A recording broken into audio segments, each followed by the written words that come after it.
Apa niki?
Assalamualaikum Ustadz. Ya, waalaikumsalam. Apa nunggu Ustadz Irawan di apa emisinya Ustadz Irawan sebentar Ustadz.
Bismillahirrahmanirrahim. Assalamualaikum warahmatullahi wabarakatuh.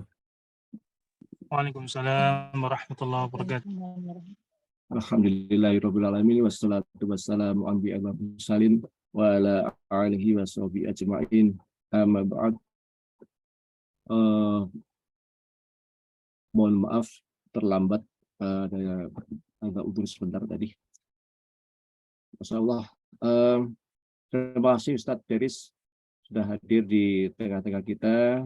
Bapak Ibu semuanya, perkenalkan saya Irawan. Kebetulan malam ini menggantikan Pak Afif yang biasanya membawakan acara. Insyaallah semuanya kita semua terus mendapatkan berkah dari Allah Subhanahu wa taala dengan terus mengikuti kajian-kajian yang disampaikan oleh Ustadz Deris Mono. Untuk mempersingkat waktu dan untuk sampai 1,5 jam ke depan, insya Allah kita bersama Ustadz Deris Mono mengkaji tafsir, dan insya Allah nanti kurang lebih sampai jam 9 nanti Ustadz Deris Mono bisa menyampaikan materinya, kemudian nanti kita lanjutkan dengan tanya jawab. Kurang lebih demikian. Ustadz Deris Mono, tafadhol. Bismillahirrahmanirrahim. Uhayyikum bi tahiyatil Islam. Assalamualaikum warahmatullahi wabarakatuh. Waalaikumsalam warahmatullahi wabarakatuh. Alhamdulillah. Alhamdulillah bi ni'matihi tatimus shalihat. Asyhadu an la ilaha illallah wa asyhadu anna Muhammadan khairus sadat. Wa ala alihi wa sahbihi wa man tabi'ahu min yaumina hadza ila yaumil mamat. Allahumma salli wa sallim ala nabiyyina al-karim Muhammadin wa ala alihi wa sahbihi ajma'in. Faqad qala Allah Ta'ala fi kitabihil aziz, a'udzu billahi minasyaitonir rajim, bismillahirrahmanirrahim. Wa may yattaqillaha yaj'al lahu makhraja wa yarzuqhu min haitsu la yahtasib. Faqala Allah Ta'ala aidan wa khitamuhu misk. Wa fi dzalika falyatanafasil mutanafisun. Alhamdulillah, pada kesempatan malam hari ini kita dipertemukan Allah Subhanahu wa taala. Ada kurang lebih 74 orang di dalam Zoom ini ya. Mudah-mudahan apapun yang kita lakukan di dalam ibadah ini dan tentu diniatkan ikhlas karena Allah insyaallah taala. Mudah-mudahan semua yang kita lakukan itu diterima oleh Allah, dijadikan suatu pahala di sisinya, dan senantiasa kita disabarkan, dikuatkan, karena jalan untuk menuju Allah ini berliku dan juga penuh aral dan rintangan, banyak cobaan, ujian yang tidak kalah hebatnya. Mudah-mudahan kita di dalam meraih ridha Allah, di dalam meraih surga Allah itu kita tetap diistiqomahkan oleh Allah Subhanahu wa taala hampir dan sampai akhir hayat kita. Amin ya rabbal alamin. Ibu Bapak yang dirahmati Allah Subhanahu wa taala, kita kalau dilihat dari judulnya pada malam hari ini kita sudah di fase bagian paling akhir ya dari surat atau dari Al-Qur'anul Karim di juz 30. Dan memang secara umum mungkin tidak semua hal yang kita akan bahas semua ayat, tetapi hal itu kita siasati, kita upayakan dengan memberikan tanya jawab. Dan juga para peserta sekalian sudah diminta untuk membaca terlebih dahulu ya. Dan juga sebagian tafsir memang sebagian ada yang agak panjang, ada yang pendek, ya tergantung kemampuan kita di dalam mengkaji kitab Allah Subhanahu wa taala. Itu pun hanya sebagian kecil ya dari makna-makna mutiara-mutiara Quran yang bisa kita pahami. Tentu kalau kita perdalam lagi itu akan lebih banyak ya. Pada satu tafsir Al-Quran itu isinya ada tafsir Al-Munir karya Wahbah Zuhaili, itu ada 20 jilid lebih ya, ada sekitar 23 sampai 24 jilid. itu begitu banyak tafsirannya. Ada tafsir-tafsir yang lain yang juga tak kalah banyaknya. Artinya semakin kita dalami Quran ini semakin asik. Dan insya Allah Ta'ala kita pada kesempatan kali ini akan melanjutkan Quran surat At-Tariq. Ya. Quran surat At-Tariq di mana Allah Subhanahu wa Ta'ala menurunkan satu ayat di dalam Al-Quran dengan surat yaitu At-Tariq. Allah Subhanahu wa Ta'ala berfirman, A'udzubillahi minasyaitonirrajim. Bismillahirrahmanirrahim. Was-samaa'i wat-tariq. Ya. Demi langit dan yang datang di malam hari. Allah Subhanahu wa Ta'ala menjelaskan di dalam Al-Qur'an tentang keutamaan langit beserta apa yang ada di dalamnya. Masuk di sini adalah At-Tariq itu sendiri.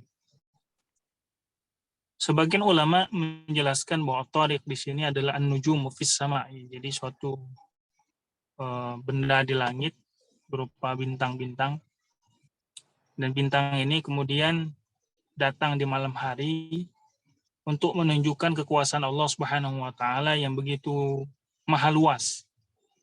Kekuasaan Allah yang maha dahsyat, yang kita sebagai manusia itu tidak bisa berkata apa-apa, tidak bisa berbuat apa-apa kalau Allah Subhanahu wa Ta'ala berkehendak. Dan surat ini, surat At-Tariq ini adalah surat Makkiyah, ya, di mana Allah menurunkannya ketika Nabi Muhammad SAW sebelum hijrah dari kota Mekah ke kota Madinah. Dan isi dari surat At-Tariq ini bagaimana tentang penciptaan dan atau ciptaan Allah Subhanahu wa Ta'ala baik di langit maupun di bumi, termasuk manusia itu sendiri, ya, ciptaan yang luar biasa. Dan kalau kita melihat beberapa keutamaan surat At-Tariq, ini surat At-Tariq pernah dibacakan oleh Nabi SAW ketika beliau berdakwah di At-Taif, ya. Jadi ketika Nabi SAW berdakwah di Taif, Taif ini bukan di dalam Makkah, tetapi dia agak sedikit jauh ya dari Makkah.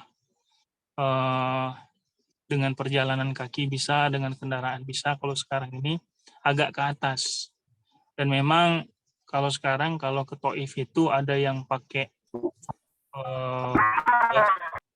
ada yang pakai mobil pribadi, ada juga melalui kayak rel begitu ya, tapi sangat kecil sekali.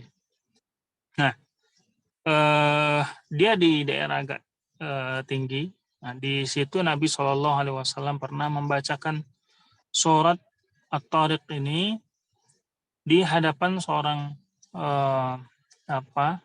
waktu itu masih dalam keadaan kafir, belum masuk pada Islam. Kemudian Nabi SAW membacakan kepada beliau. Artinya dakwah Quran ini bukan hanya kepada kaum muslimin saja sesungguhnya, tetapi juga sampai kepada ghairul muslimin. Dan itu telah dilakukan oleh Nabi dahulu, ya, sejak di zaman beliau. Itu kita juga bisa melaksanakannya. Memang ada beberapa fadilahnya di dalam hadis-hadis, tapi hadis ini dhaif, ya. Di slide berikutnya saya sebutkan itu dalam bahasa Arab. Man qara'aha a'tallahu minal ajr bi'adadi kulli najmin fis samai asyra hasanat. Siapa yang membaca surat At-Tariq ini, Allah berikan pahala sebanyak bintang yang ada di langit, ya. Asyra hasanat dengan 10 kali lipat atau 10 kebaikannya. Hadis ini dhaif, ya. Ada hadis lainnya diriwayatkan oleh Ali bin Abi Thalib mengatakan, ya Ali, dari Nabi SAW mengatakan kepada Ali, ya Ali, man qara'aha faka'annama qara'a thulutsai al-Quran. Siapa yang membaca surah At-Tariq sama saja membaca sepertiga Al-Quran. Walahu bikulli ayat qara'aha thawabun. Ya, jadi setiap ayatnya, di sini ada beberapa ayatnya, ya, kurang lebih 15 ayat di mana Allah Subhanahu wa Ta'ala telah menurunkan kepada Nabi Muhammad SAW. Dan man ya'muru bil ma'ruf wa yanha 'anil munkar.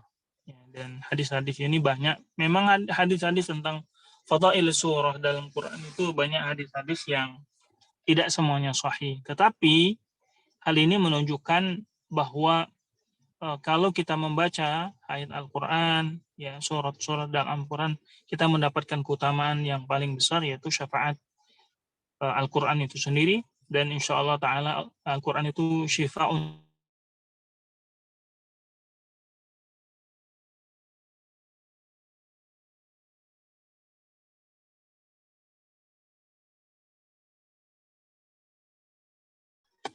di mana Allah Subhanahu wa taala bersumpah dengan langit. Jadi aqsamallahu Subhanahu wa taala bis-sama'i, ya, liyadulla ala idhami al-makhluq. Ya, jadi Allah kalau bersumpah dengan sesuatu makhluk itu menunjukkan keutamaan makhluk tersebut. Kemudian Allah juga bersumpah dengan at-tariq. Ya, disebutkan Allah Subhanahu wa taala, wa ma adraka mat-tariq. Nah, di sini Allah langsung menjelaskan tentang at-tariq itu apa, yaitu an-najmus tsaqib, ya, bintang yang cahayanya menembus. Kalau ibu bapak melihat ke langit, itu biasanya ada sinar, ya, kelihatan, oh itu bintang, oh itu bulan. Nah, bintang yang dikeluarkan atau dipancarkan oleh bintang tersebut itu sudah jaraknya itu lama. Ada yang jaraknya itu menitan, ada jaraknya itu mingguan, ada jaraknya itu bulanan, ada jaraknya itu sampai tahunan, baru sampai kepada kita. Saking luar biasanya. Nah, ini ada suatu bintang di langit Allah Subhanahu wa taala namanya At-Tariq, ya. Kemudian Allah Subhanahu wa taala menyebutkan di dalam Al-Qur'anul Karim, ya, dengan mengatakan in kullu nafsin lamma 'alaiha hafidh. Ya. Bahwa Allah Subhanahu wa taala menyebutkan di dalam Al-Qur'anul Karim, bintang ini punya suatu faidah, ya, atau suatu keutamaan di mana manusia itu ketika melihat bintang ini, kalau disebutkan oleh Allah Subhanahu wa taala ini,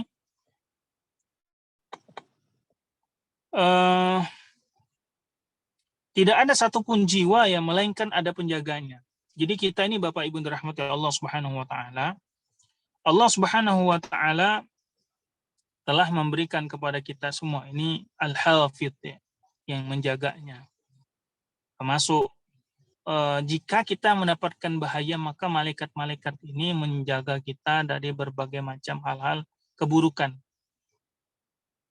Kenapa demikian? Karena Allah Subhanahu wa taala Maha Ar-Rahim, Maha Ghafur, Maha sayang, Maha pengampun bagi kita semua, maka Allah jaga kita semua. Ya. Kalaulah belum ajalnya, maka seseorang akan selalu yahfadhu 'alaiha a'malus salihah was sayyi'ah. Ya. Jadi menjaga dari, ada yang menafsirkan menjaga di sini, ada yang menjaga perbuatan baik dan buruknya. Maka Allah Subhanahu wa taala menyebutkan di ayat berikutnya, falyanzuril insanu mimma khuliq. Ya, untuk menunjukkan bahwa asal muasal manusia itu dari mana. Kenapa demikian, hadirin yang dirahmati Allah? Karena kita ini kalau lupa dengan asal, biasanya kita akan timbul sifat-sifat kesombongan. Maka kesombongan itu Allah ingin ingatkan kita dengan falyanzuril insanu mimma khuliq, agar manusia mengetahui dari mana dia berasal. Falyatadabbar khalqatahu wa mabda'ahu, dari mana kita mulai, ya. Kemudian Allah sebutkan mimma indafiq, ya. Mimma indafiq di sini ditafsirkan. Jadi Al-Qur'an itu terbagi menjadi penafsirannya itu menjadi 4, dibagi oleh para ulama. Yang pertama, tafsir ayatun ya'lamuha la ya'lamuha atau ya'lamuha katsirun minan nas. Jadi ada ayat kalau dibacakan semua manusia bisa tahu. Dan ayat ini biasanya ayat tentang muhkamat, ayat-ayat umum ya. Yang kedua ada ayatun la ya'lamuha illal Arab. Ada ayat yang hanya diketahui oleh orang Arab saja. Gitu. Yang ketiga adalah al-ayatun ya, atau al-kalimat di dalam Al-Qur'an, kata-katanya itu la ya'lamuha illal ulama. Tidak diketahui oleh para orang-orang kecuali para ulamanya saja. Dan yang terakhir adalah ayatun la ya'lamuha illallah subhanahu wa ta'ala. Tafsirnya ya. Nah, di dalam Al-Qur'an termasuk dalam ayat ini Allah sendiri menafsirkannya. Ya. Jadi falyanzuril insanu mimma khuliqa mimma indafiq. Ma huwa mimma indafiq. Nah, apa itu air yang memancar? Yakhruju min baini sulbi wat taraib. Ya, jadi keluar dari antara sulbi laki-laki ya.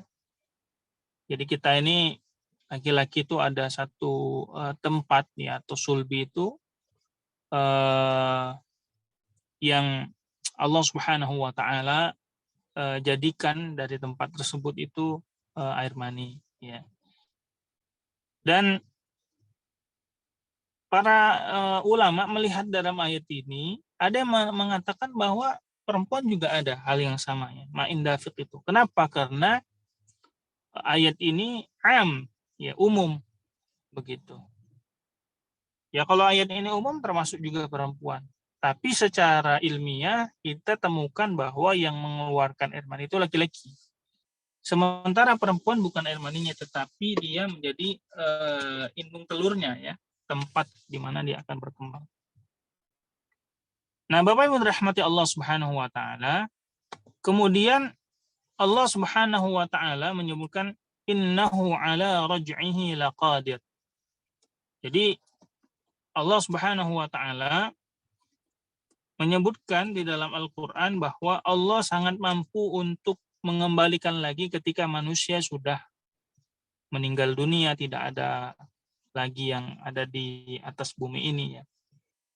Ketika Nabi berdakwah di kota Mekah, itu kebanyakan orang-orang Mekah di zaman jahiliyah tidak pernah ada apa namanya itu, ada suatu atau apa ya, setelah terjadinya tentu penyimpangan setelah adanya Nabi Ibrahim dan Nabi Ismail, bahwa mereka berpendapat bahwa tidak ada akhirat. Gitu. Tidak ada akhirat. Maka Allah Subhanahu wa taala meluruskan itu semua. Ya, termasuk juga orang-orang yang tadi menyangka bahwa tidak ada lagi hari kiamat, tidak lagi dibangkitkan. Nah, itu semua itu semua salah gitu. Anggapan bahwa manusia itu tidak akan lagi dibangkitkan. Jadi Allah Subhanahu wa taala akan membangkitkan kita semua. Sebagaimana di dalam ayat-ayat yang begitu banyak. Kemudian Allah Subhanahu wa taala sebutkan lagi yauma tublas sarair. Jadi pada hari kiamat nanti kata Allah Subhanahu wa taala akan disebutkan semua dari apa yang kita rahasiakan selama di dunia ini. Yang mungkin hanya kita ketahui, istri nggak tahu kalau bapak-bapak. Yang kita sembunyikan, suami nggak tahu kalau ibu-ibu. Ya, yang kita sembunyikan dari orang tua kita, ya kalau anak-anak ini hanya kita yang tahu. Nah, Allah Subhanahu wa taala akan ungkap semuanya. Yauma tublas sarair. Maka Rasulullah SAW pernah bersabda, ya yurfa'u likulli ghadirin liwa'un 'inda sittihi. Ya, yuqalu hadhihi qatwatun fulani bin fulan. Bagi tiap orang yang khianat akan dinaikkan, dipasangkan bendera ya di belakangnya, lalu dikatakan inilah orang pengkhianat fulan bin fulan. Nanti di yaumul qiyamah akan ada ciri khasnya. Masya Allah. Fama lahu min quwwati wala nasir. Ya. Jadi pada hari kiamat kita tentu harus memahami ya. Di hari kiamat tidak seperti kita di dunia ini ketika kita mengelak dari tuduhan mengelak dari semua tuntutan itu.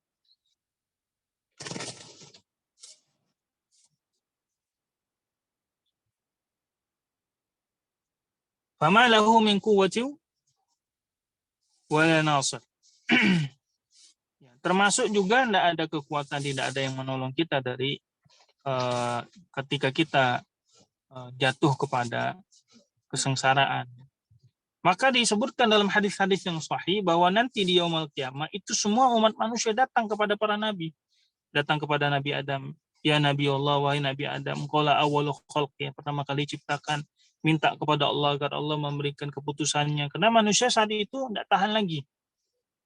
Tidak tahan lagi dengan panasnya di yaumul mahsyar itu, sehingga harus segera diputuskan. Ini masuk surga atau neraka.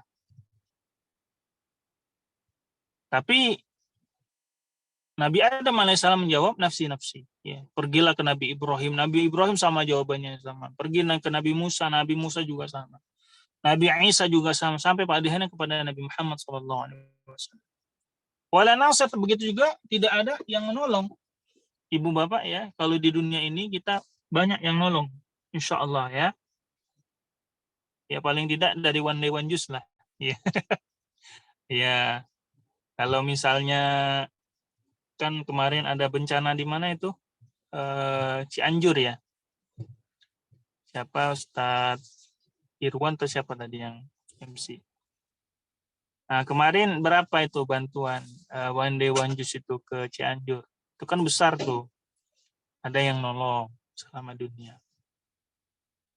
Nah, bagaimana dengan akhirat? Nah, ini Allah telah jelaskan tidak ada kekuatan, tidak ada penolong. Kemudian Allah Subhanahu wa taala sebutkan lagi di dalam Al-Qur'an, Allah bersumpah was-sama'i dzatir raja'. Nah, Bapak Ibu yang dirahmati Allah Subhanahu wa taala, Allah bersumpah dengan langit yang mengandung hujan. Dzatir raja' ini artinya hujan. Kalau disebutkan dalam tafsir Sa'di, tarji'us sama' bil matari kulla'am. Ini tafsirannya mengatakan bahwa hujan itu akan datang setiap tahunnya. Jadi kalau di mana di daerah-daerah Arab itu biasanya hujannya jarang-jarang.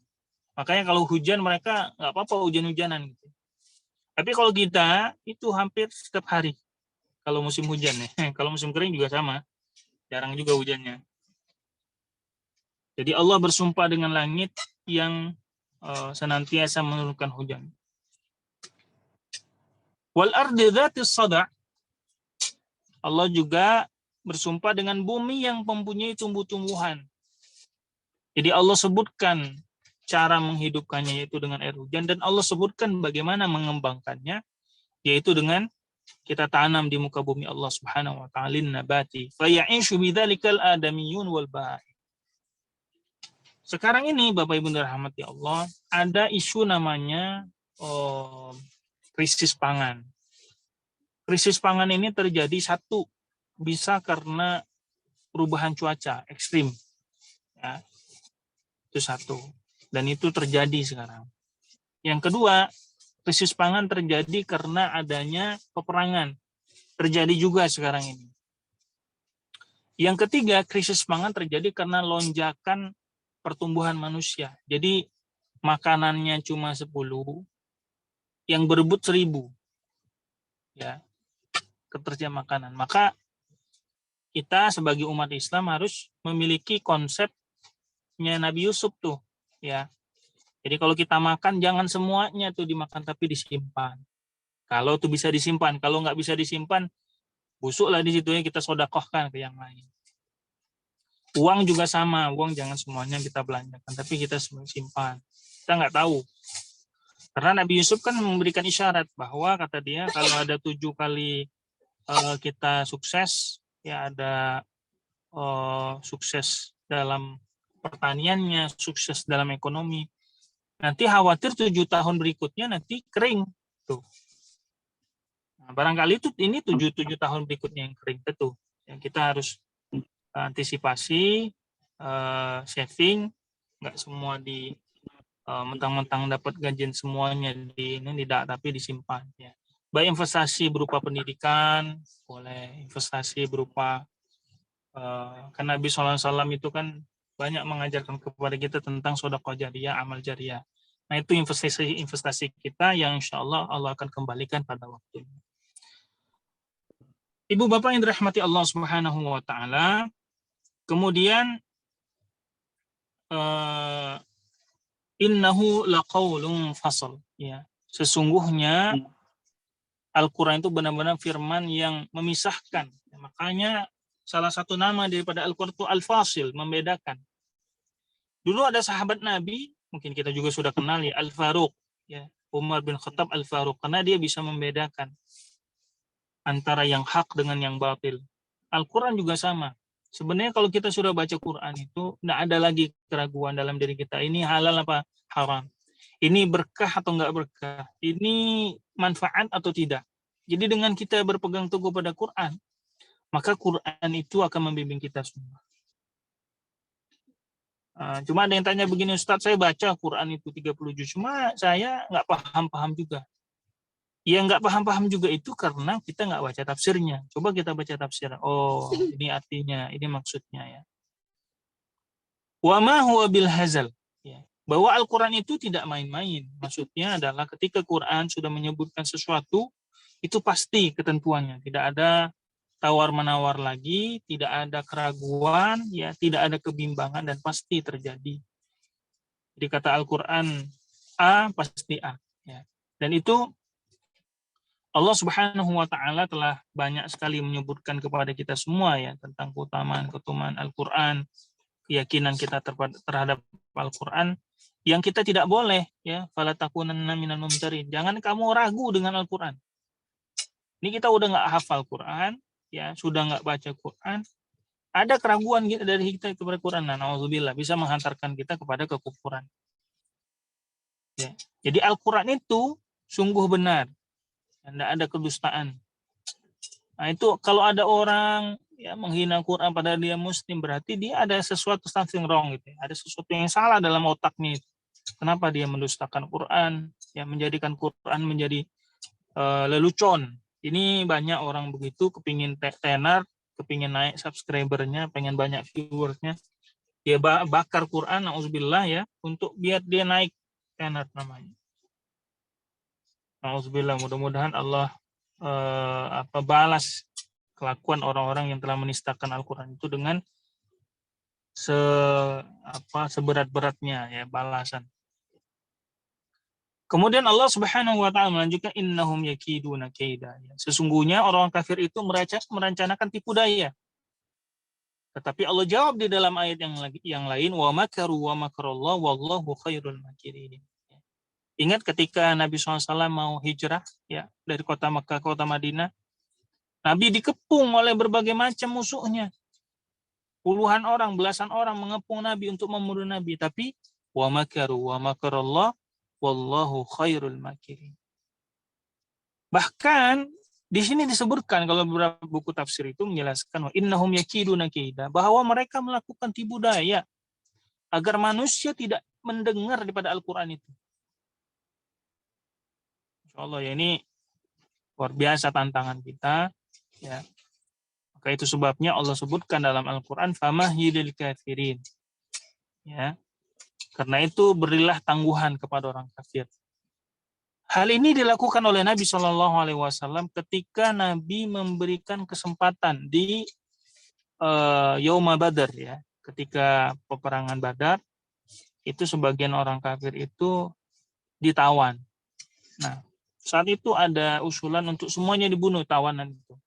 Ada sebagian mengatakan enggak, semuanya diinikan, dan ada yang mengatakan dibebaskan. Nah,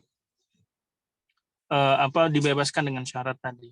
Nah, tetapi Nabi SAW tidak membunuh mereka, namun hanya diminta untuk mengajarkan Al-Quran, ada yang menebus ya. Karena salah satu tawanan itu adalah salah satunya adalah paman Nabi itu ya, yaitu Abbas bin Abdul Muttalib. Jadi beliau masuk kepada tawanan itu sendiri. Dan Nabi SAW juga memberikan keringanan kepada Hindun binti Utsbah. Kalau Bapak Ibu ingat peristiwa di mana pamannya Nabi ketika menjadi korban ya, meninggal dunia di perang Uhud, itu salah satunya itu adalah Hindun itu. Tetapi Nabi Shallallahu Alaihi Wasallam kemudian memberikan tangguhan, memberikan taubat gitu. Ya mudah-mudahan dia taubat. Nah banyak orang-orang yang di zaman Nabi yang tadinya menentang Nabi kemudian ikut ke barisan Nabi dan membela dakwah Islam ini. Di antaranya adalah misalnya Ikrimah bin Abi Jahal. Ikrimah bin Abi Jahal. Ikrimah itu anaknya daripada Abu Jahal. Itu ada. Ada satu lagi misalnya Khalid bin Walid. Waktu perang Uhud jadi musuh, pas sudah dia masuk Islam jadi teman. Ada juga Amr bin As, ya. Ada juga sahabat Nabi lainnya yang tadi jadi musuh, Suhaib bin Amr, ya, yang kemudian menjadi salah satu orang yang khotibul ummah, ya, luar biasa. Kemudian Allah sebutkan amhilhum urwaidah, ya, yaitu berilah tangguh mereka barang sebentar. Maksudnya sebentar ini, maka kelak kamu kata Allah Subhanahu wa taala akan menyaksikan apa yang bakal menimpa mereka jika mereka tidak mau taubat, ya, yaitu berupa azab, hukuman, dan juga kehancuran. Makanya orang-orang yang kita lihat itu mungkin selama hidupnya tidak mau taat, sholat nggak mau, zakat nggak mau, ya, haji nggak mau, infak apalagi dan seterusnya, ya, nggak mau juga sadarkan. Numatti'hum qalila. Allah sengaja kasih aja dia semua, kan? Dikasih yang dia minta kaya, dikasih kaya, dia minta mau bebas mobil, dia minta banyak anaknya dikasih juga, semua dikasih. Tetapi itu semua tsumanaturruhum ila adzabil ghalidz. Dengan harapan nanti, ya, dengan jawaban oleh Allah Subhanahu wa taala agar nanti masuk nerakanya tambah keras siksaan. Nauzubillah. Ibu bapak yang dirahmati Allah Subhanahu wa taala. Kita lanjut kepada berikutnya ada suratul A'la, ya. Suratul A'la ini suatu surat di dalam Al-Qur'an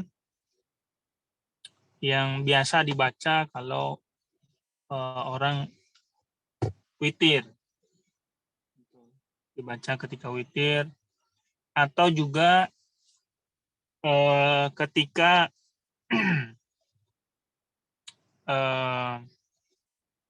apa namanya di hari raya itu, ya, sholat Idul Adha atau Idul Fitri. Nah, Nabi Shallallahu Alaihi Wasallam pernah suatu saat itu kan Rasulullah SAW yuhibbu hadhihi surah sabbihisma rabbikal a'la. Jadi Nabi itu sangat suka membaca surat ini. Jadi ibu bapak kalau seandainya sholat, ya baca nih surat, ya, sabbihisma rabbikal a'la.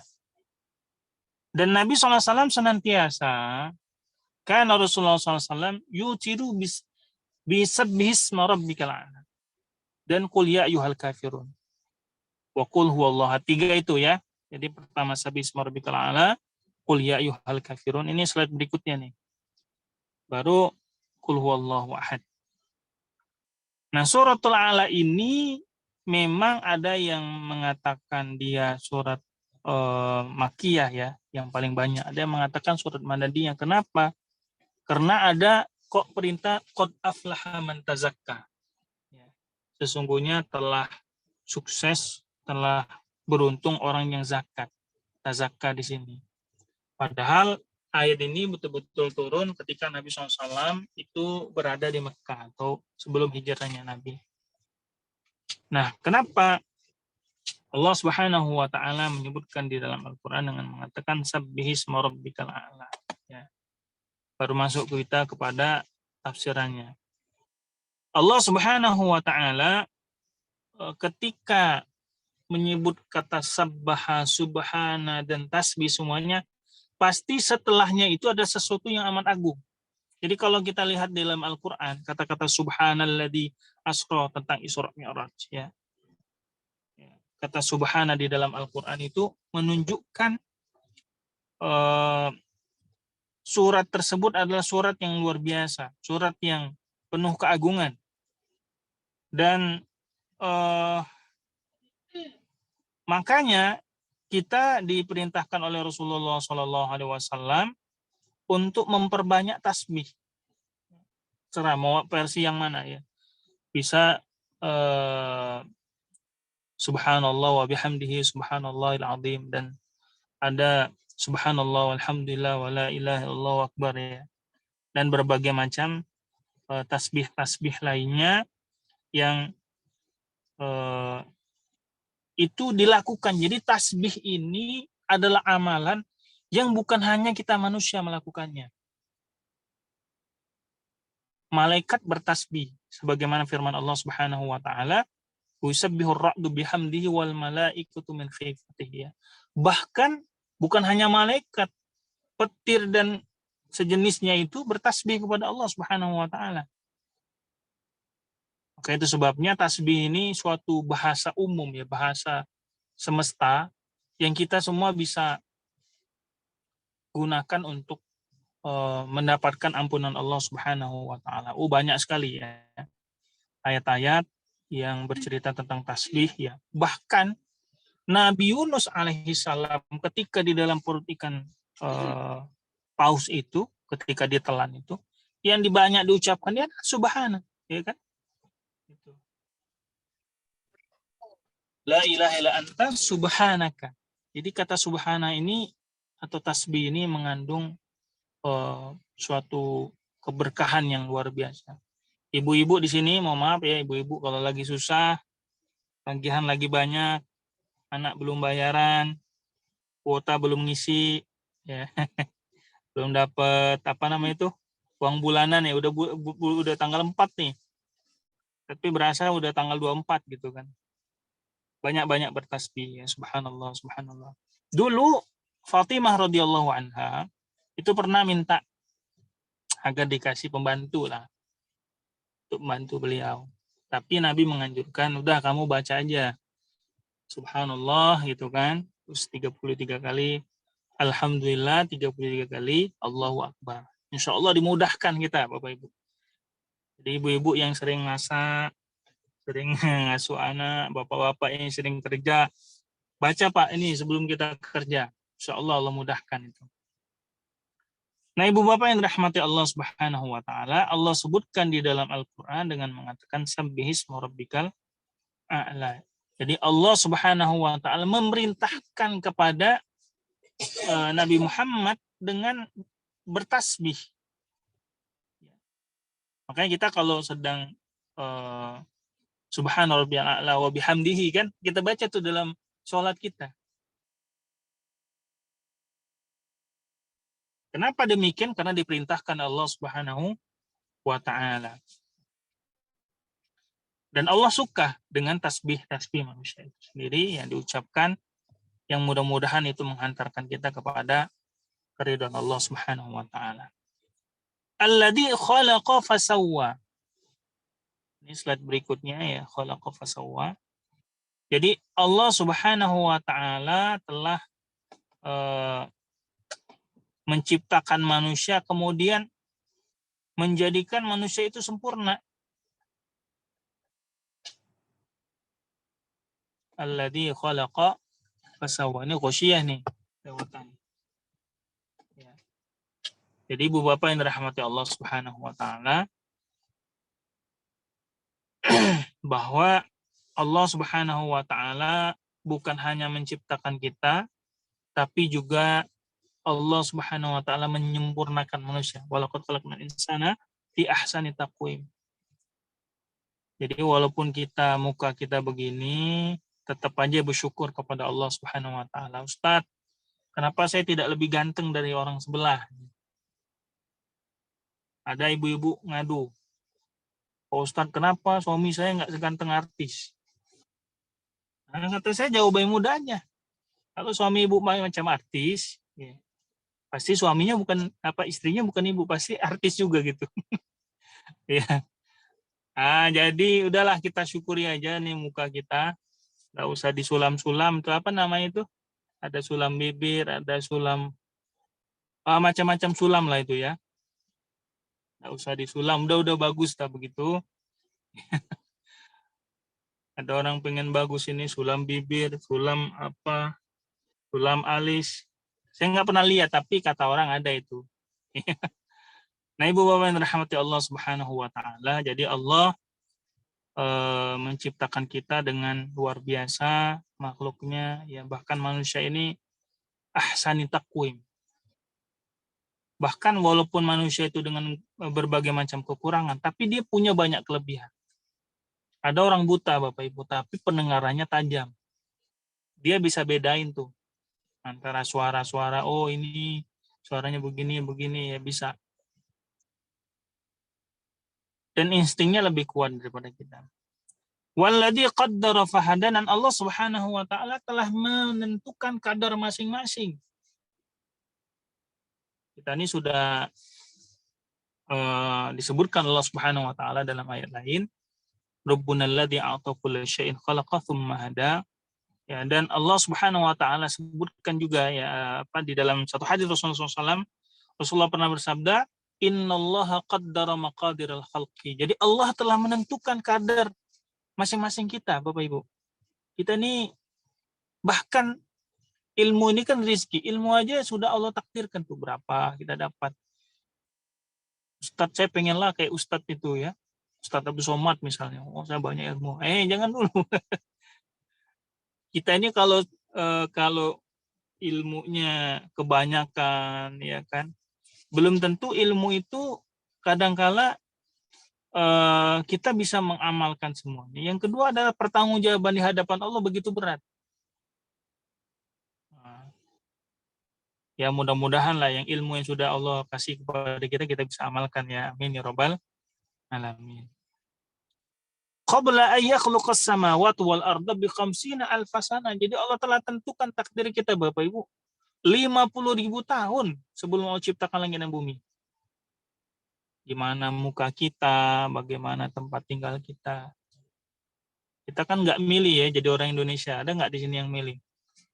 Saya boleh lah Ustaz, pengen jadi orang Eropa. Kenapa mau hidungnya mancung, ya kan, kulitnya putih, rambutnya pirang, matanya biru. Ya kalau beruntung hidup di tempat aman, coba kalau hidupnya di sono tempat perang yang mana itu di Ukraina kan. Udah antara dua, kalau hidup tempat orang lain migrasi, kalau dia meninggal ya karena peperangannya. Jadi udah syukurin aja lah jadi orang Indonesia. Hidung saya ini mancung cuma ke dalam Ustaz. Udah syukurin ya. Yang penting manis katanya. Iya. Ya banyak kekurangan tapi Allah berikan kelebihan pada yang lain ya. Kelebihan utang ya kan. Kelebihan berat badan. Udah kita syukurin aja lah ya. Wa kana arshuhu 'alal ma', dan arsy-nya di atas air. Jadi Allah Subhanahu wa taala menjelaskan kepada kita walaupun tidak ada kaitannya ya. Tapi intinya bahwa begini, bahwa Allah telah menentukan takdir kita semua. Fahada, dan Allah berikan hidayah. Nah, hidayatul ilahi ini bermacam-macam. Ada nama hidayatul am, jadi hidayah yang berupa petunjuk umum, artinya ilmu diajarkan kepada manusia semuanya. Bagaimana kita berjalan, bagaimana kita berbicara, Allah kasih itu. Khalaqal insan 'allamahul bayan. Allah ciptakan manusia, dijelaskan kepada manusia itu bagaimana caranya. Ada yang namanya hidayatul khos, ada hidayah yang khosah ya, yang khusus diberikan kepada orang yang beriman, beramal soleh, bertakwa. Nah ini yang khosah tadi yang kita inginkan. Kemudian Allah lanjutkan walladzi akhrajal mar'a, dan Allah lah yang menumbuhkan rumput-rumputan.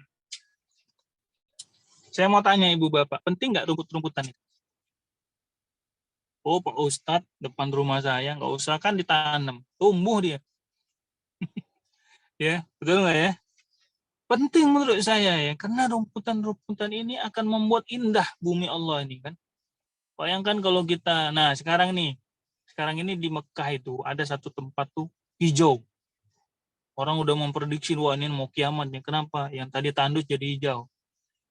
Gimana tanggapnya Pak Ustadz? Ya begini, jadi memang pertama bahwa memang dia tempat tandus, tapi kalau sudah turun hujan, apa semuanya itu memang menjadi hijau kembali. Nah, hanya saja di programnya MBS di Kerajaan Arab Saudi sekarang ini itu dimasifkan. Jadi dengan biaya yang jutaan dolar begitu dibikinlah. Ya boleh jadi benar, ya. Salah satu dari tanda-tanda kekuasaan Allah, Allah kasih tanda-tanda kepada kita. Yang kedua, kita ya bersyukur ya bahwa semakin hari negara-negara yang tadi tandus kemudian menjadi dingin. Jadi nanti Bapak Ibu lihat kanan kiri ya di Mekah sana waktu umroh ya, waktu haji. Saya doakan mudah-mudahan yang belum umroh, yang haji insya Allah setelah haji. Yang belum umroh segera umroh ya. Apalagi dibayarin sama One Day One Juice itu alhamdulillah. Ya, amin ya robbal alamin ya. Saya doa aja lah itu kan. Kita doakan kan One Day One Juice ini semakin besar. Yang zakat, yang infak, sodakonya juga banyak, kegiatan juga banyak, insya Allah tuh bukan hal yang mustahil. Jadi Allah jadikan rumputan-rumputan. Nah dari rumputan itu dan tanaman itu kemudian menjadi makanan bagi hewan-hewan yang ada. Ibu bapak yang dirahmati Allah Subhanahu wa taala, kemudian Allah sebutkan faja'alahu ghutsa'an ahwa. Faja'alahu, ini slide berikutnya, faja'alahu ghutsa'an ahwa. Dan Allah jadikan proses dari yang tadi hijau menjadi mengering.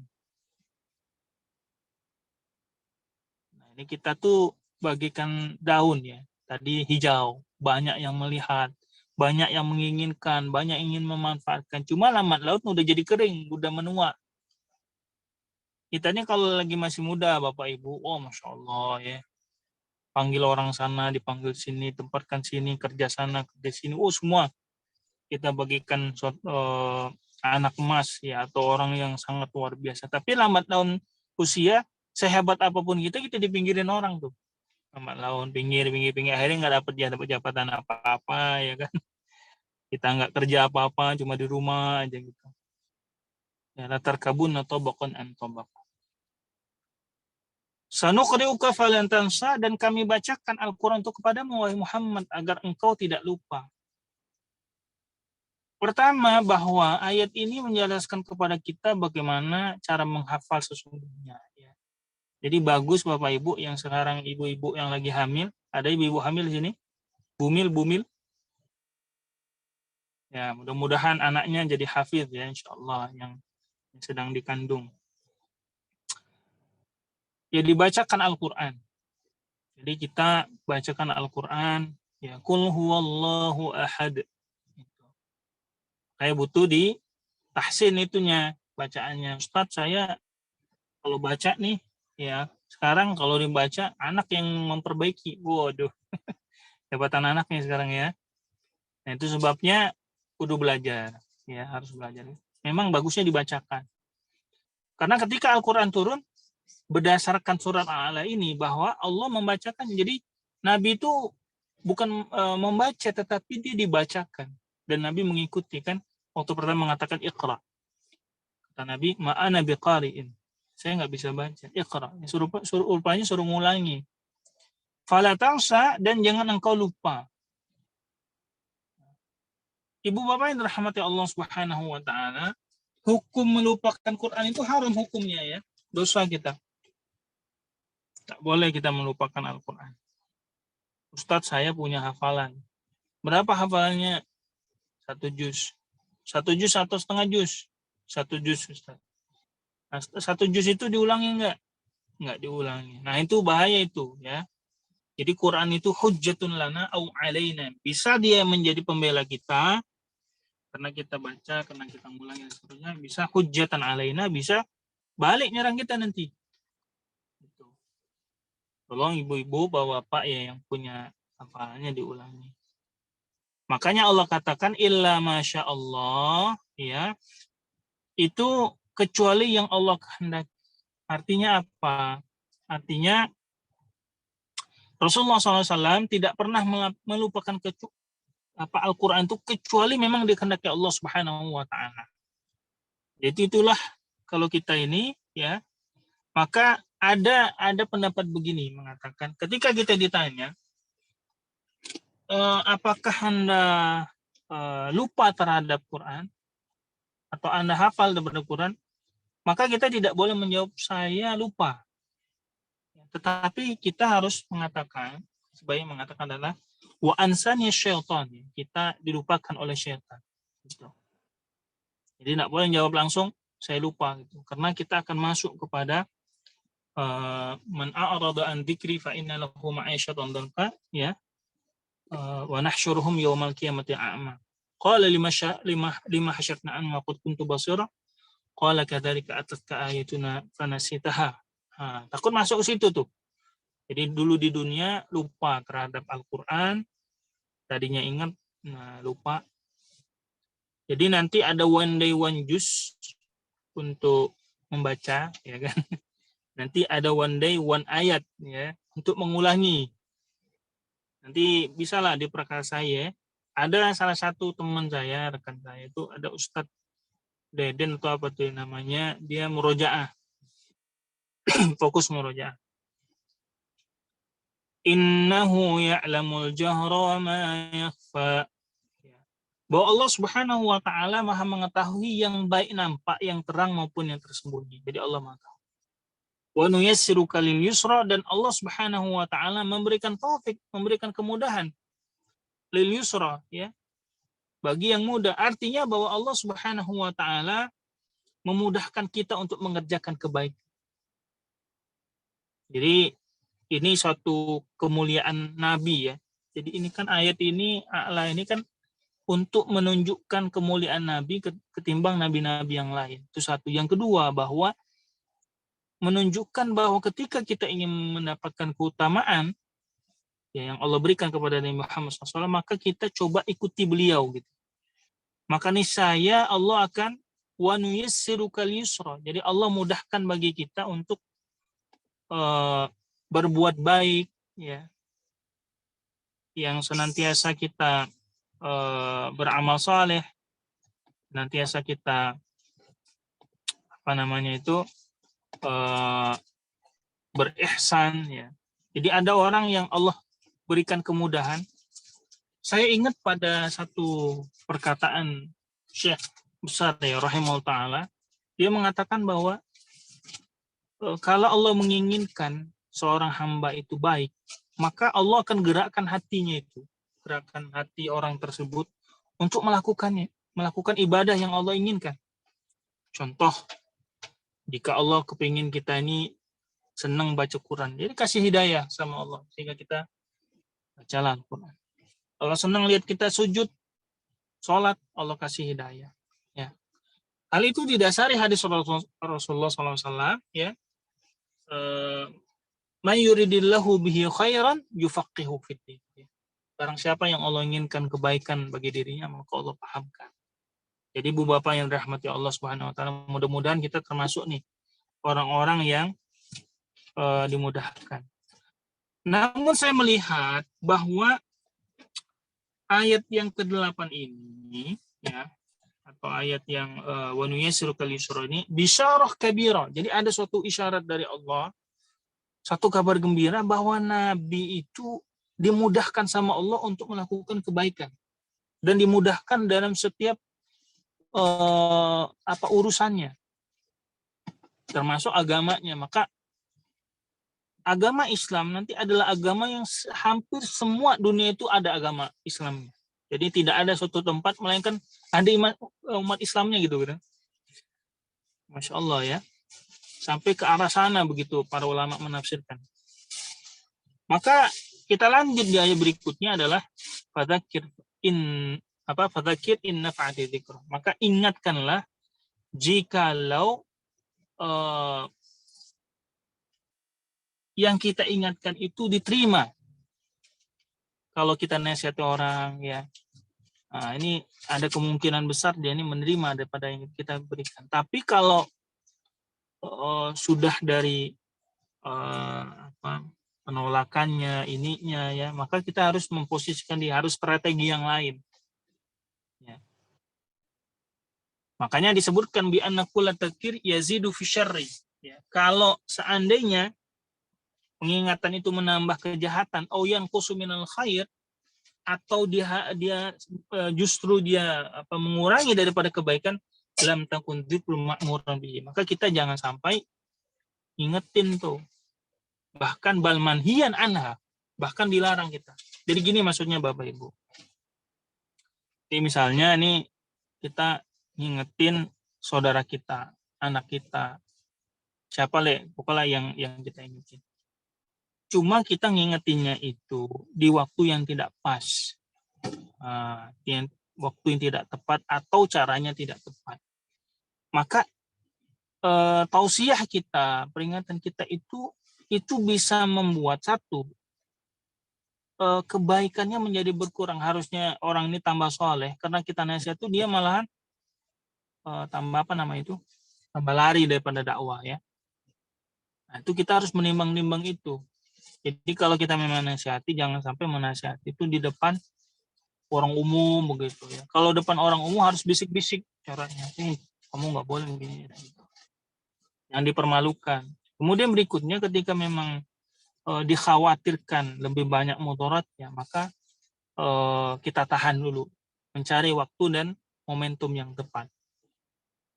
Makanya fadzikru yanqasimun nas fihi qismaini. Jadi nasihat itu, peringatan itu membuat manusia itu menjadi dua. Yang pertama muntafi'una, orang-orang yang dapat mengambil manfaat daripada Al-Quran. Yang kedua adalah wa ghairu muntafi'in. Yang kedua adalah orang yang tidak dapat mengambil manfaat. Kenapa demikian? Allah sebutkan di dalam Al-Quran ciri-ciri orang yang dapat dikasih manfaat dari Al-Quran. Jadi kalau kita ingatkan dia dengan Quran, kita nasihati, ini orang akan bermanfaat. Saya zakkaru may yakhsha. Jadi kalau orang itu diingatkan, dia sadar, Masya Allah. Ya, saya salah rupanya. Ya. Timbul kekhawatiran dalam dirinya, khosyah, takut kepada Allah, wa alamahu bi annahu sayajzi ala amali. Dia khawatir kalau kita ingatkan itu, oh iya betul. Ini banyak kita beribadah Bapak Ibu tidak prioritas. Yang harusnya wajib diakhirkan, yang sunnah malah didulukan. Banyak tuh begitu tuh. Ya. Ada orang nggak sholat subuh tapi pas Idul Adha duluan pertama kali sholatnya gitu kan. Nah itu kan nggak prioritas.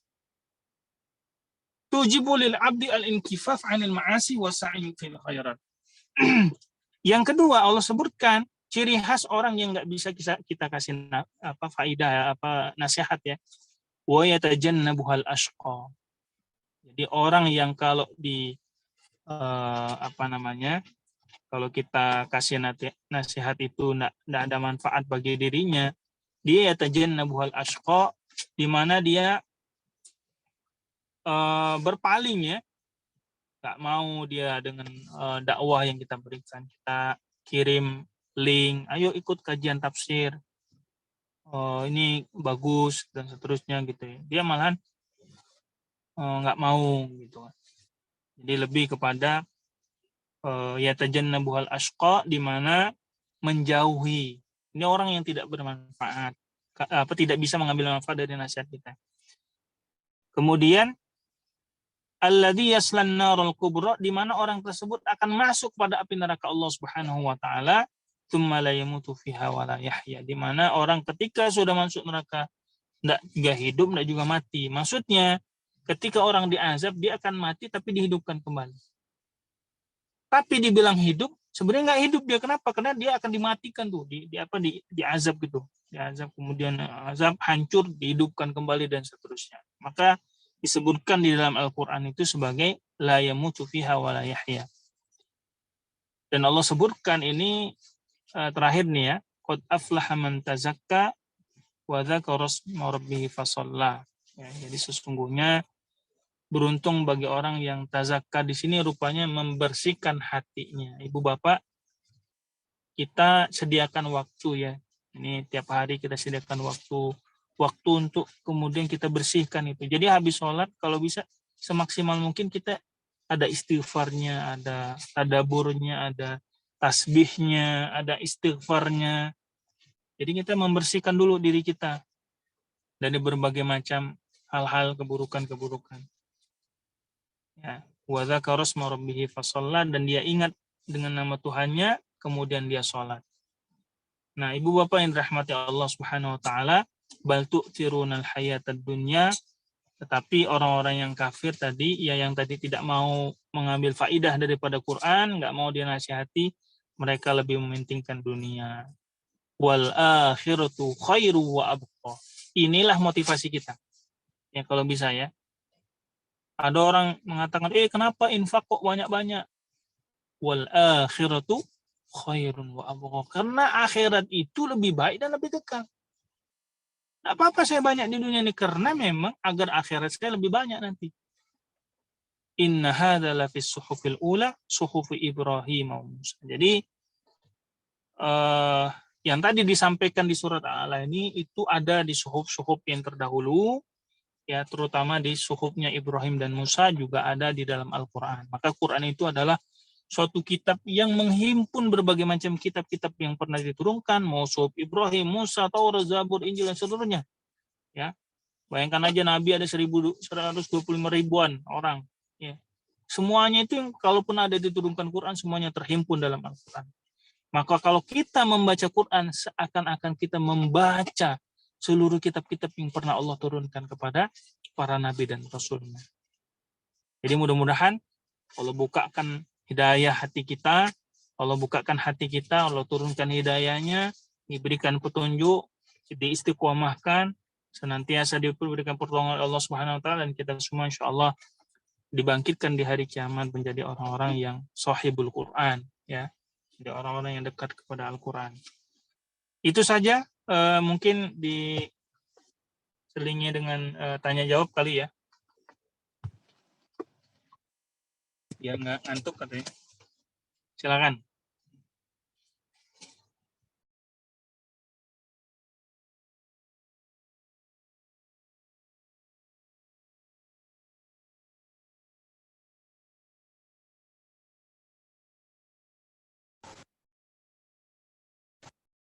Alhamdulillah, Masya Allah. Tabarakallah. Syukran Ustaz atas kajiannya, pemaparan pada tafsir dari surat At-Tariq dan Al-A'la, Masya Allah. Dalam sekali yang bisa kita cerna.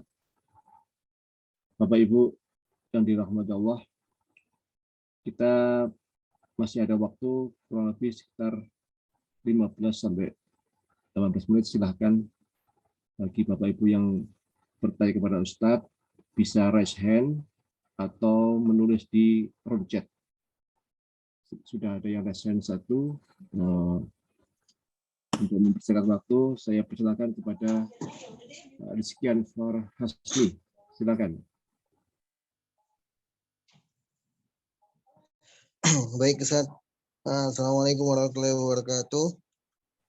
Waalaikumsalam warahmatullahi wabarakatuh. Izin bertanya Ustaz Deris.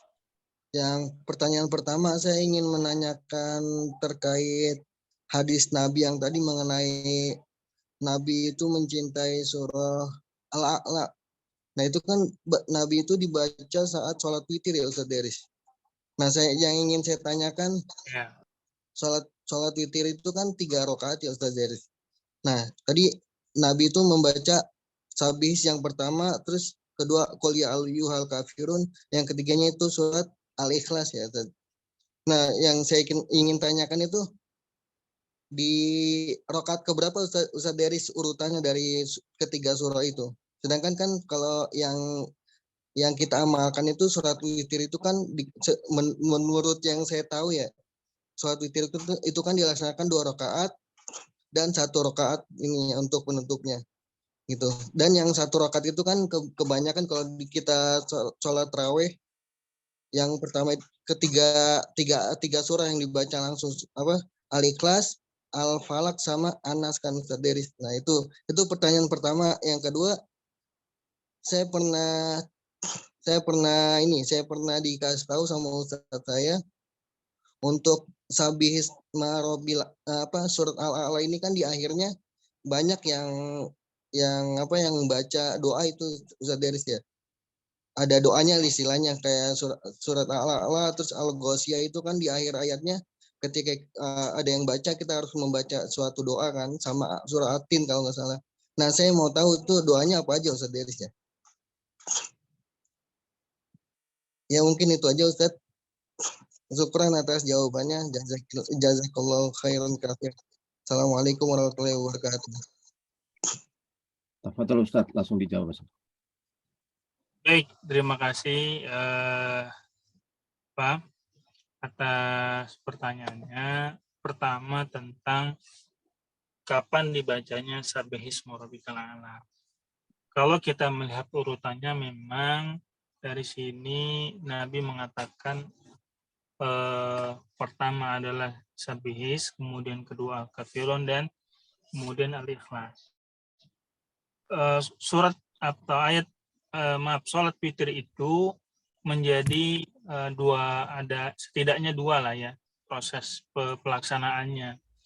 Yang pertama, bagi yang mengatakan bahwa boleh melaksanakan suatu sholat sunnah dengan tiga sholat sekaligus, tidak ada setelah 2 rakaat kemudian intinya langsung 3 tuh, gelondongan lah 3 langsung. Kemudian pendapat yang kedua yang mengatakan bahwa sholat witir itu masna. Jadi sholat itu 2-2 harus. Ya. Semua sholat. Maghrib aja kan 3 rakaat harus 2 dulu baru 1. Gitu. Kemudian hampir semua sholat itu 2 ada salamnya. Nah, bagaimana dengan witir? Yang wajib aja begitu, apalagi yang sunnah. Jadi masna 2 dia harus 2 salam, kemudian baru witir. Itu hitungannya 2 sama 1 itu witir. Itu menurut pendapat yang sholat sunnah harus ada 2-nya dulu, baru ditambah 1. Jadi kalau konsepnya kayak gitu, ya kalau yang konsepnya 3 sekaligus, maka yang pertama tadi tuh dibaca Sabbihis, kedua dibaca Al-Kafirun, yang ketiga adalah Qul huwallahu ahad. Sementara yang tadi 2-1, maka 2 yang pertama ya itu dibaca Sabbihisma Rabbikal A'la, kemudian baru yang kedua dibaca Al-Kafirun, nanti ketiganya baru Qul huwallahu ahad. Itu ya. Jadi yang pertama yang dibacakan. Adapun yang membaca, kadangkala dia baca tuh Qul huwallahu ahad yang satu, yang kedua itu Wallahu Qul a'udzu birabbil falaq, baru yang ketiga Qul a'udzu birabbin nas. Nah, kalau begitu maka tidak mengapa, sebab ya ayat Al-Qur'an itu kan Iqra' ma tayassara minal Qur'an. Faqra'u ma tayassara minal Qur'an. Jadi baca yang mudah saja lah, yang kita bisa. Yang kita bisa itu. Bahasa Sabbihis itu mungkin bagi dia taruh panjang atau juga nggak bisa, ya silakan pakai Sabbihis. Itu ya. Kemudian pertanyaan yang kedua tentang membaca doa di beberapa akhir surat kalau dibacakan. Yang pertama, di dalam sholat itu la yasihhu aqwal illa ayatul Quran. Jadi nggak boleh ila zikir wa ayat Quran. Jadi nggak boleh membaca selain daripada itu. Ayat kalau nggak sama zikir itu ya. Kalau kita ruku misalkan dibaca Subhan Rabbil Azim, kemudian kalau sujud dibaca Subhan Rabbil A'la. Kemudian kalau jadi nggak boleh seperti itu. Kalau ada doa, para ulama kemudian mengihtiyatan ya,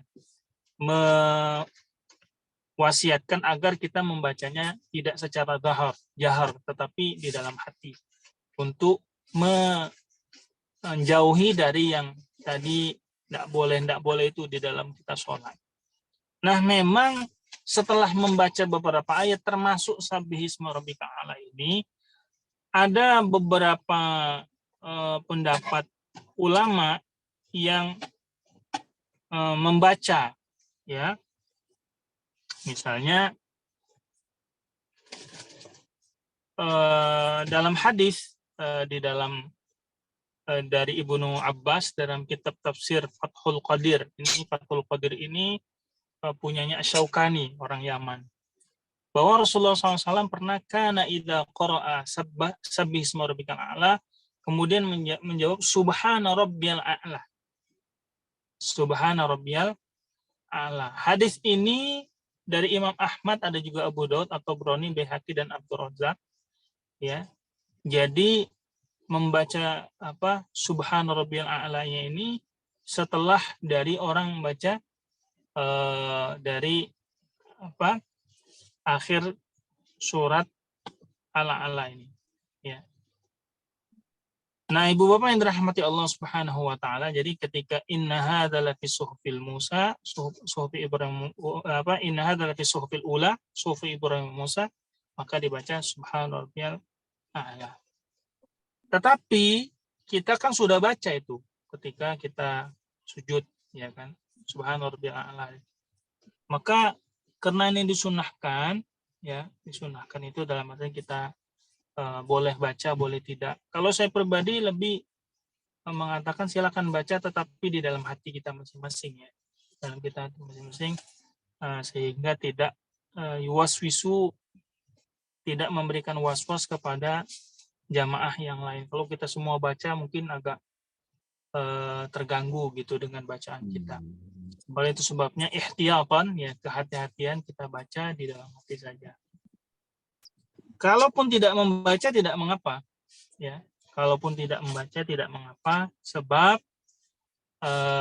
imam sudah membaca tersebut, dan juga kita minta kepada Allah Subhanahu wa taala mudah-mudahan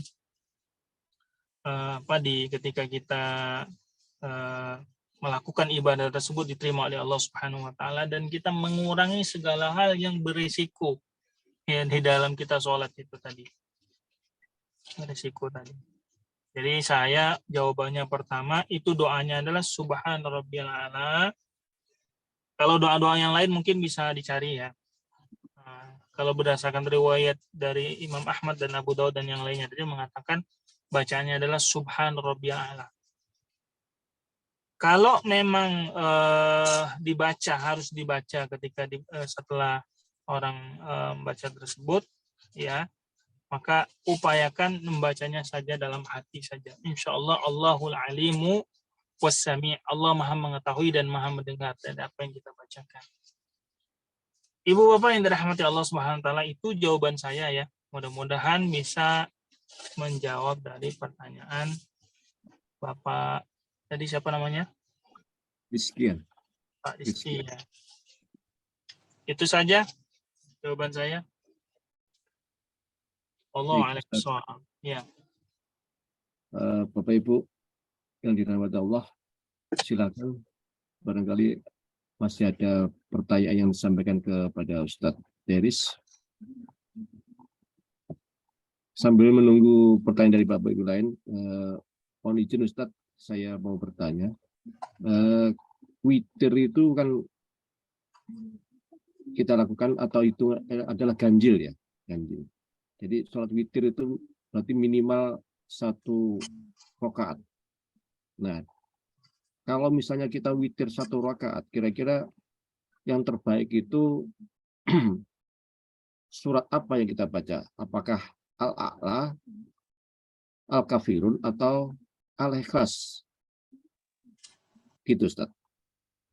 Baik. Pertama, tentang bacaan sholat witir kalau dia 1, ya. Mungkin ini 1 karena udah nawar gitu, udah pegel nih. Dan 1 aja Ustaz, ya, udah terakhir gitu. Yeah. Yang kedua biasanya Ramadan. Kebetulan sholat sendirian, jarang itu sholat Ramadan tuh 3 witir itu kayaknya, apalagi udah sholatnya sendiri di rumah habis. Sholat witirnya aja udah kita nawar, ya, 1 aja. Karena apa, ya? Ya 1 itu karena memang waktunya sempit, bisa jadi. Yeah. Nah, mana yang bagus? Kalau dari beberapa hadis yang tadi sempat kita bahas, ada 1 hadis lain. Jadi ini ada 1 hadis riwayat itu Muaz ini ceritanya ngimam. Jadi dia baca ngimam nih, baca surat yang panjang, Al-Baqarah atau Ali Imran gitu, panjang banget. Kata Nabi SAW, kalau kamu imam baca itu yang sabihis aja, gitu, yang pendek. Padahal itu zaman Nabi gitu, ya. Zaman Nabi itu harusnya orang ruhiyahnya kuat, dibaca Qur'annya itu hobinya baca Quran lah. Tapi rupanya Nabi bilang udah baca sabihis saja atau surat qul huwallahu ahad. Jadi boleh ya kalau kita sholat witir bacanya sabihis. Tapi bagi yang baca qul huwallahu ahad itu ada dalilnya juga. Jadi ada sahabat Nabi yang dia kalau baca itu qul huwallahu ahad aja. Ditanya oleh Nabi kenapa itu? Karena fa inni uhibbuhu, apa itu bahasanya dia itu, saya cinta gitu. Pak Absyir, kata Nabi SAW, kabar gembira bahwa Allah juga mencintai. Jadi rupanya qul huwallahu ahad ini juga tidak kalah ya. Jadi pilihan itu bisa dua, bisa sabbihisma rabbikal a'la, bisa qul huwallahu ahad. Itu, dan dua-duanya ada dalilnya. Begitu Pak Haji. Baik. Wallahu a'lam bishawab. Alhamdulillah, syukur Ustaz. Hmm. Silakan Bapak Ibu, barangkali ada yang masih ingin ditanyakan, silakan raise hand. Di chat ada nggak di chat? Di chat kebetulan kosong Ustaz. Kosong. Ya. Yang karena terakhir kali Pak. Nah ini, alhamdulillah ada. Silakan Umi Siti Ujul Kasum, silakan. Dibuka mic-nya.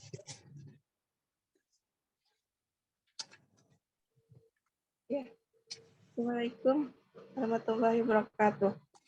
Waalaikumsalam. Mau tanya gimana kiat kalau kita mau menghafal Al-Quran cepat hafal dan lama lupanya gitu. Gitu aja Pak Ustadz.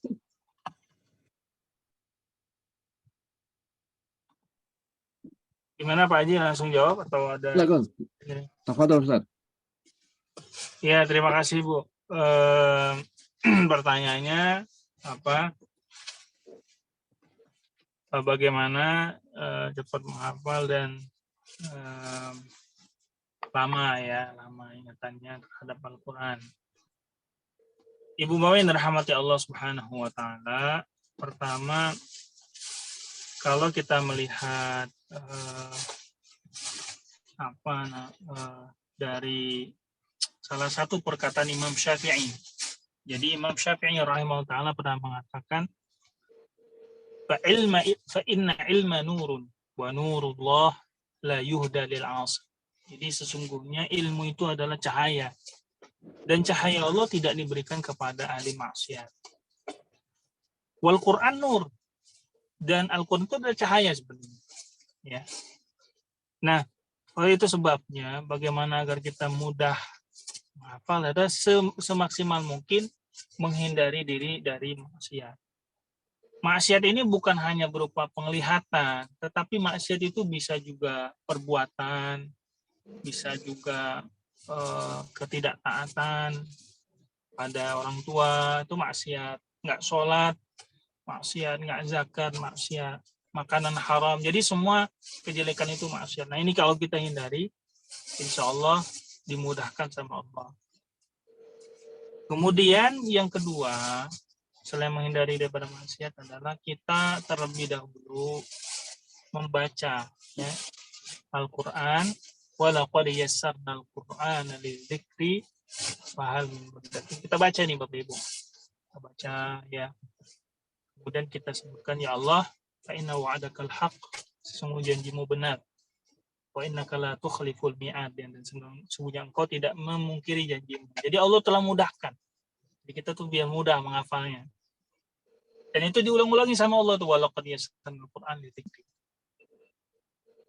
Kemudian yang ketiga ya adalah kita membaca Quran itu dari yang paling simple atau yang paling pendek. Nah, jadi baca Quran kalau cuma wadduha, masa lupa ya Pak ya, Pak Haji.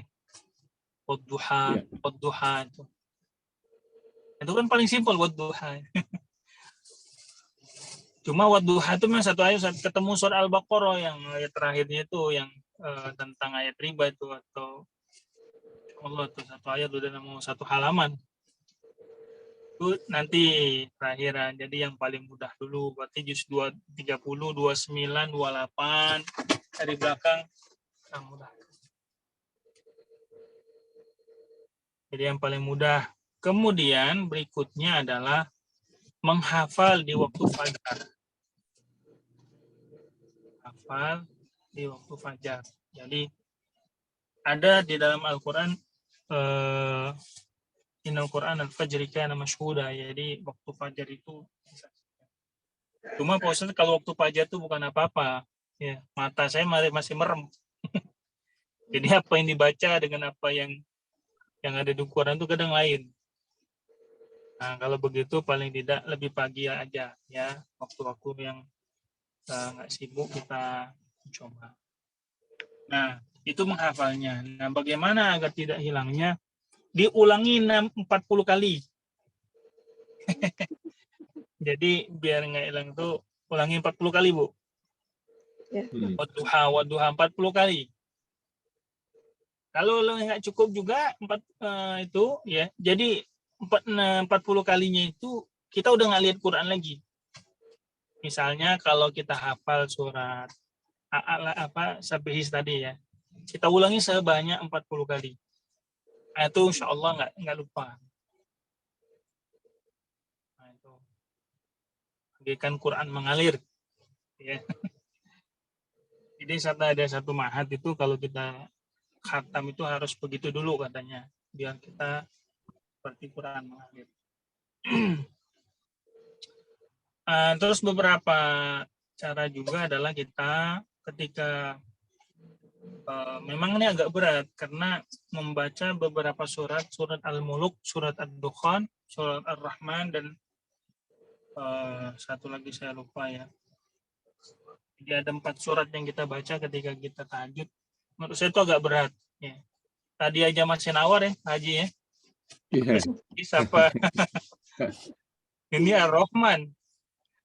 Baru Ar-Rahman udah. Harapan. Iya, udah nawar itu. Ar-Rahman, Allahu Akbar jadi kan. Jadi agak berat yang keempat itu yang apa yang tadi caranya. Jadi memang Al-Quran itu pada dasarnya cepat ya hilangnya itu, dan bukan untuk menunjukkan kita kekurangan kita, tetapi agar memang Quran itu sering-sering diulangi. Baik itu. Jadi ada 2 pembagian, ada hafalan lama, ada hafalan baru namanya. Hafalan lama ini diulangi ketika kita sholat. Jadi misalnya hari ini sudah hafal surat A'la, maka sholat nanti subuh itu baca surat A'la. Ya. Nah itu. Nah kalau hafalan lama itu diulangi ketika sehabis sholat. Jadi habis sholat ada waktu diulangi. Nah, berapa kadarnya dari hafalan kita? 20%. Nah, itu paling atau 25% dari total semua hafalan kita. Contoh hafalan 1 juz. Maka setiap hari minimal kita cicil 25%-nya. Jadi 5 lembar. 5 halaman atau 2 lembar tuh harus diulangi setiap hari itu. 2 lembar, nanti besok 2 lembar. Jadi selama berapa 4 harian itu ya kita udah selesai tuh juznya, kurang lebih lah ya 2,5 lembar. Karena kalau kurang daripada itu biasanya hilang tuh hafalannya. Jadi 25%-nya nggak diulangi itu biasanya hilang. Meskipun udah 30 juz. Jadi udah 30 juz. Dia minimal orang yang sudah 30 juz itu sehari dia harus ngulangi dicicil paling tidak ya 5 juzan. Jadi 5 juz dia harus ngulangi. 5 juz ya berarti kan selama 5 kali berapa? 30? 6 ya, 6 hari ya.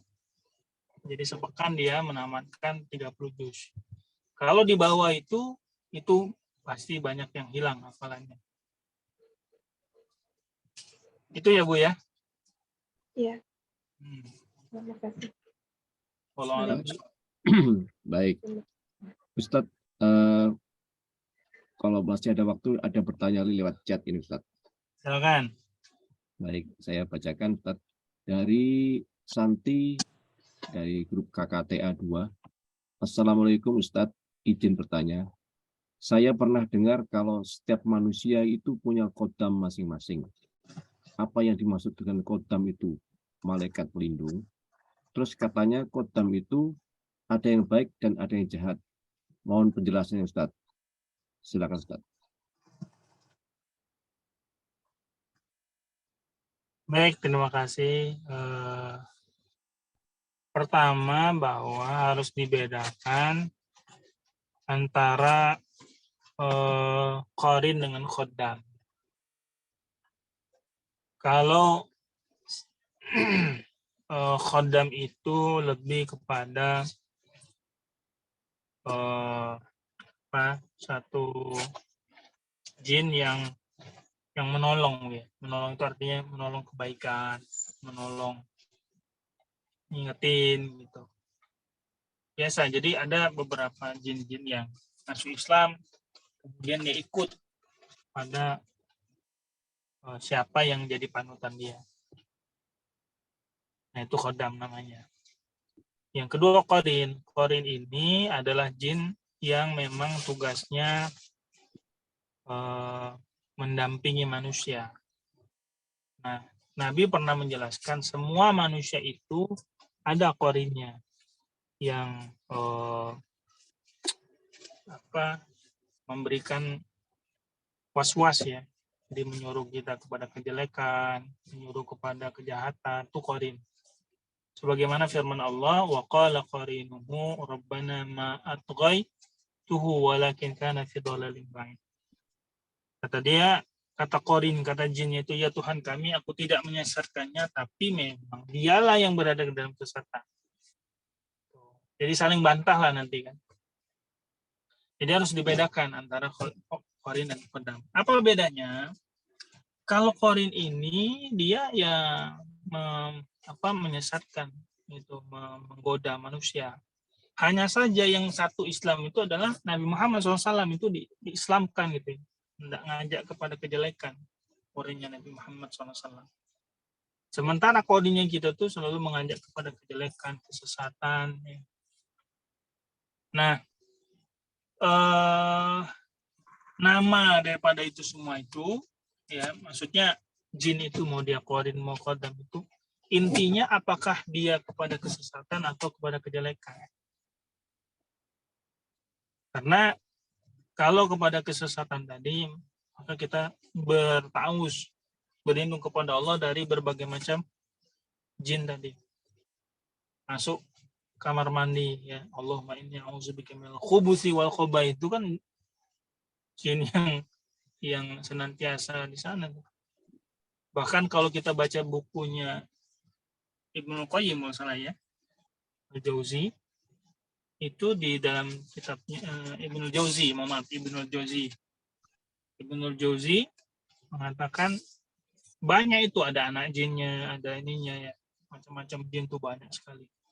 Bahkan mereka menggunakan berbagai macam, bukan hanya satu qarin itu, tapi sudah berpasukan ya, untuk menggoda antara istri dan suami biar bertengkar.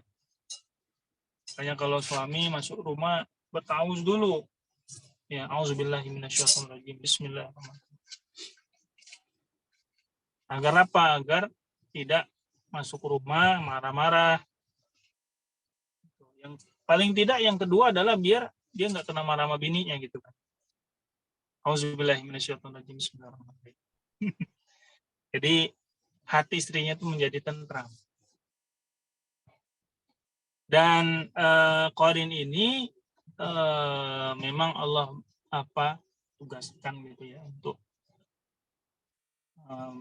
artinya itu diuji oleh Allah Subhanahu wa taala manusia ini agar dia apakah ikut kepada yang dikatakan oleh korinnya atau tidak.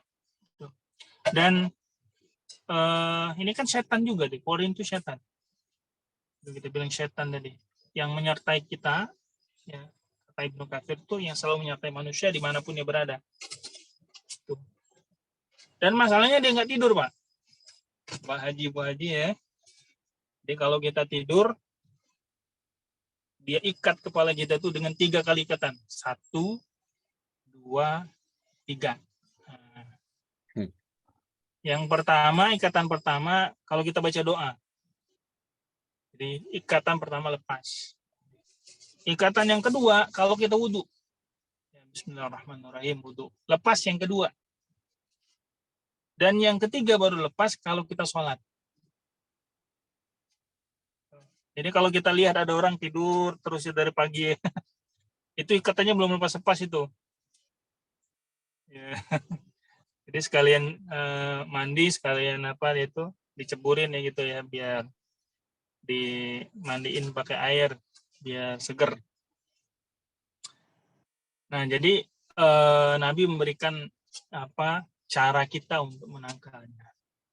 Kemudian antara khodam sama korin ini memang beda-beda istilah, tapi intinya sama. Dan kadangkala manusia itu bisa terjebak masalah khodam tadi. Apa?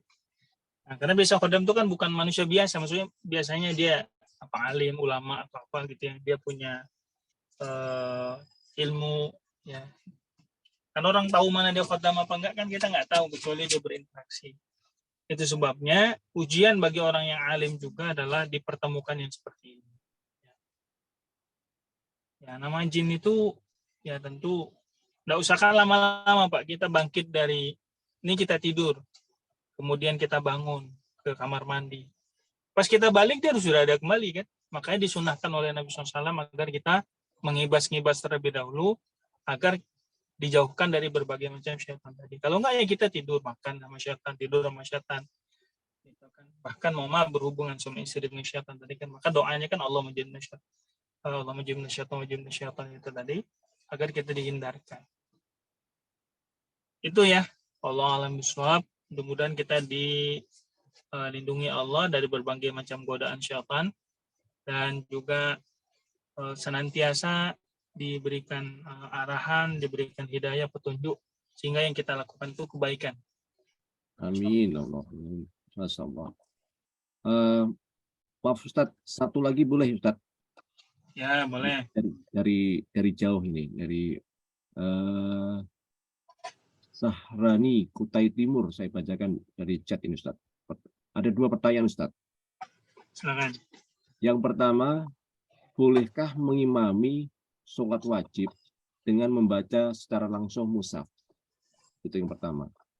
Yang kedua, tadi sempat disampaikan oleh Ustadz Deris bahwa di akhir surat Al-Ghasyiyah ada doa diantaranya Robbi hasibni hisaban yasiro. Nah, itu kira-kira dalil atau hadisnya ada atau tidak Ustadz? Demikian Ustadz pertanyaannya. Tafadhol Ustadz. Ya, baik yang pertama bahwa kalau tidak salah nih ya yang saya pahami, boleh nggak kita membaca Quran itu mengimami tapi langsung baca Quran ya, sambil baca Quran gitu ya? Iya. Iya, pertama bahwa kalau kita membaca yang wajib itu ulama sangat mewanti-wanti agar kita tidak ziyadatul harokat. Karena ziyadatul harokat itu bisa membatalkan. Ini yang wajib nih. Maka tidak ada yang sampai kemudian membolehkannya. Nah, yang saya tahu yang ada membolehkan yang sunnah nih. Yang sunnah itu boleh membaca melalui mushaf. Tetapi tetap saja tidak mempengaruhi dari gerakan sholat. Misalnya mushafnya ditaruh di depan begitu ya. Nah, nggak sambil baca. Karena kalau sambil baca kan berarti dia gerakan baca, dia begini lagi, begini kan. Tazdadul harokat, sementara di beberapa mazhab terutama Syafi'i, ziyadatul harokat, maka tubtilu sholat ya bisa membatalkan sholat karena menambah gerakan. Kita kalau nambah gerakan bisa batalin sholat gitu ya. Jadi upayakan nih di sholat sunnah kalau memang harus begitu, dan itu pun pakai alat bantu. Jangan pakai baca begitu ya. Nah, boleh aja tapi mengurangi dari keutamaan gerakan sholatnya sesuai dengan sunnah Nabi. Shollu kama ra'aitumuni usolli. Hindari ketika di sholat wajib. Meskipun kita kepingin hafalan baca 30 juz misalnya sholatnya, terus sekali ininya 1 juz ya sebisa kita saja ya, jangan membani sehingga itu malahan yang afdoliyahnya, yang rukunnya, yang kewajiban kita malahan terbengkalai. Kemudian yang berikutnya tentang membaca doa ya, ketika kita setelah membaca beberapa ayat di dalam Al-Quran termasuk Al-Ghasyiyah, itu kita membaca Rabbi a'idzni min adzabika tadi.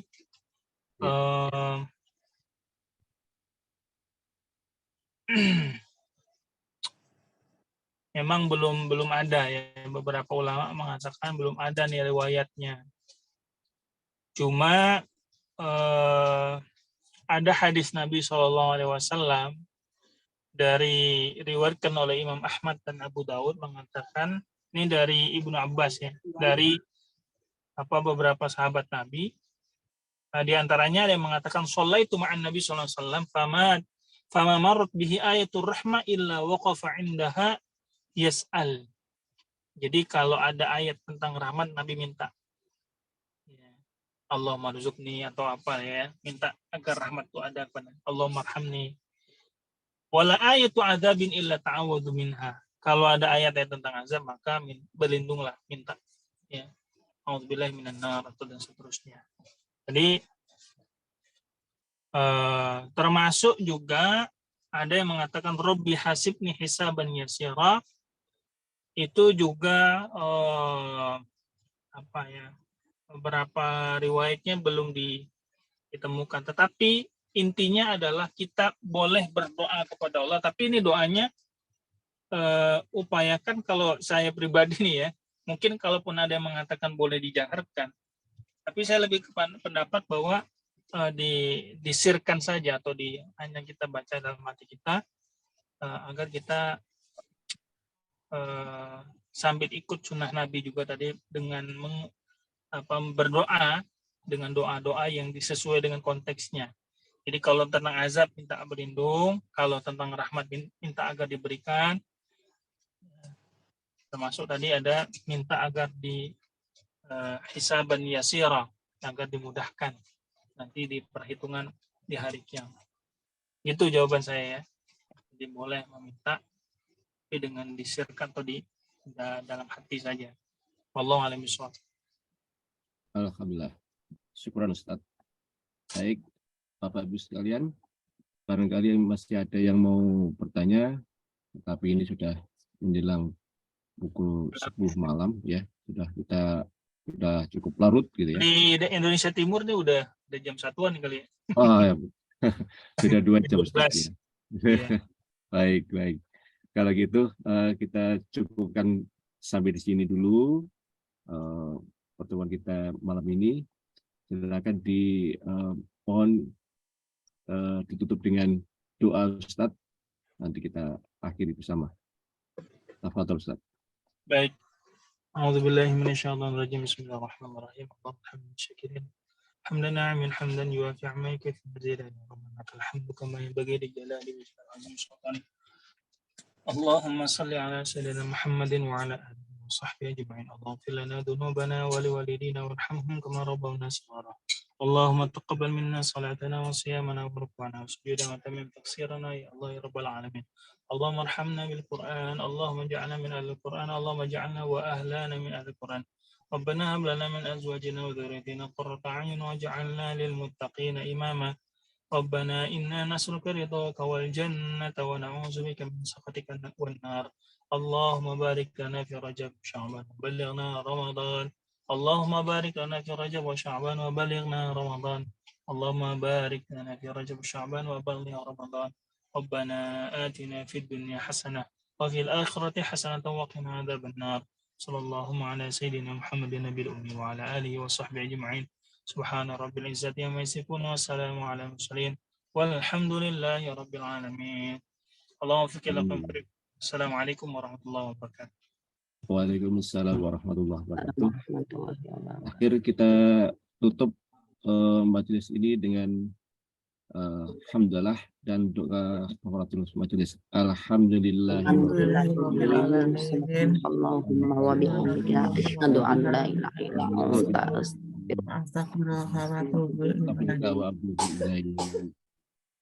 Alhamdulillah. Terima kasih semuanya Bapak Ibu. Kita tutup. Assalamualaikum warahmatullahi wabarakatuh. Waalaikumsalam warahmatullahi wabarakatuh. Sekolah keren Bisa panitia. Izin pamit nih.